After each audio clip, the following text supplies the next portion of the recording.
प्रधानमंत्री श्री नरेंद्र मोदी खेलों को बहुत एनकरेजमेंट प्रोत्साहन दे रहे हैं। ये उन्हीं के कौन था ब्रिक्स समिट के दौरान ब्रिक्स अंडर 17 फुटबॉल टूर्नामेंट को भी गोवा के अंदर किया जाए।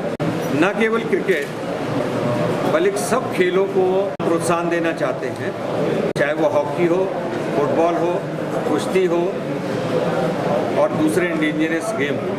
अभी आपने देखा है कि अभी हमारे पैरालंपिक्स प्लेयर्स ने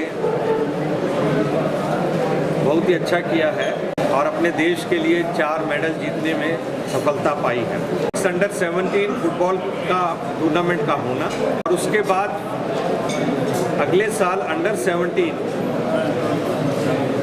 फुटबॉल टूर्नामेंट का होना, मैं समझता हूँ इस तरह से लगातार अलग अलग कॉम्पिटिशन्स टूर्नामेंट्स से हमारे खेलों को बड़ा बढ़ावा मिलेगा। क्रिकेट के बाद फुटबॉल ऐसा खेल है जिसको हमारे देश में बड़े शौक और लगन से खेला जाता है।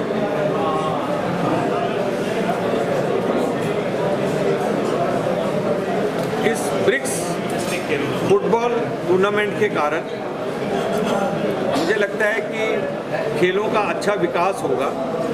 5 जो कंट्रीज़ हैं, ब्राज़ील, रशिया, इंडिया, चाइना और साउथ अफ्रीका, इनके बीच में एक अच्छा दोस्ताना माहौल बनेगा और हमारे संबंध भी मजबूत होंगे।